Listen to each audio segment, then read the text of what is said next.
எல்லாருக்கும் வணக்கம். இந்த வீடியோல HDB financial services and tech Mahindra ரெண்டு கம்பெனியோட Q1 ரிசல்ட்ஸ் ரிவ்யூ தான் பார்க்க போறோம். முதல்ல HDB ஃபினான்ஷியல்ஸ் கம்பெனியோட ரிசல்ட்ஸ் பார்த்தலாம். HDB ஃபினான்ஷியல்ஸ் வந்து இந்த குவார்டரை 568 கோடி வந்து ப்ராஃபிட் பண்ணியிருக்காங்க. இது இயர் 2% வந்து டிக்ரீஸ் ஆயிருக்கு ப்ராஃபிட். அதே மாதிரி அவங்க வந்து இந்த குவார்டர்ல 2092 கோடி வந்து நெட் இன்ட்ரெஸ்ட் இன்கமா வந்து பண்ணியிருக்காங்க. அது இயர் கம்பேர் பண்ணும்போது 18% வந்து இன்க்ரீஸ் ஆயிருக்கு.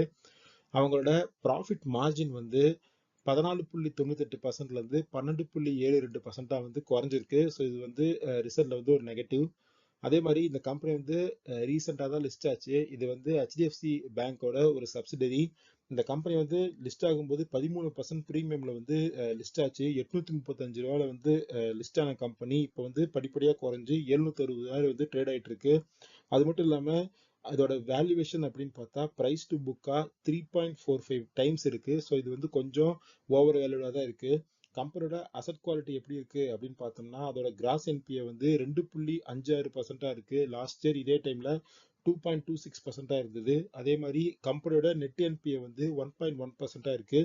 இந்த ரிசல்ட்ஸ் பத்தின டீடைல்டு வீடியோ வந்து நம்ம சேனல்ல போட்டிருக்கோம். இந்த டீட்டெயிலாக தெரிஞ்சுக்கணும் அப்படின்னா அந்த வீடியோ செக் பண்ணி பாருங்க. அடுத்து டெக் மகேந்திரா வந்து இந்த குவார்டர்ல 1140 கோடி வந்து ப்ராஃபிட் பண்ணியிருக்காங்க. இது லாஸ்டோட கம்பேர் பண்ணும்போது 34% இன்க்ரீஸ். ஆனால் லாஸ்ட் குவார்டரோட கம்பேர் பண்ணும்போது 2.23% வந்து ட்ராப் ஆயிருக்கு. அதே மாதிரி ரெவன்யூ பார்த்தா இந்த குவார்டர்ல 13,351 கோடி வந்து அவங்க ரெவன்யூவா பண்ணியிருக்காங்க.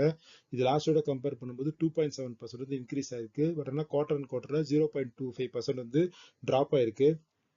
அண்ட் ஆப்ரேட்டிங் மார்ஜின் வந்து 11.1%ல இருக்கு. கம்பெனி என்ன சொல்லியிருக்காங்கன்னா நாங்க 2027க்குள்ள அந்த ஆப்ரேட்டிங் மார்ஜினை 15%-ஆ இன்க்ரீஸ் பண்ணுவோம், அதுதான் எங்களோட டார்கெட் அப்படின்னு சொல்லி செட் பண்ணியிருக்காங்க.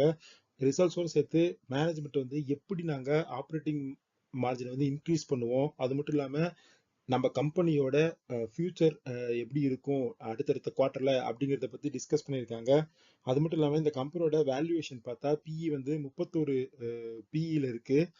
ஸோ இது ரிலேட்டடாகவும் மேனேஜ்மெண்ட் கமெண்ட்ரி ரிலேட்டடாகவும் இந்த டெக் மகேந்திரா ரிசர்ச் பத்தி போட்டிருக்க வீடியோல டீட்டெயிலாக வந்து நம்ம டிஸ்கஸ் பண்ணியிருக்கோம். அந்த வீடியோவையும் நம்ம சேனலை செக் பண்ணி பாருங்க. நன்றி.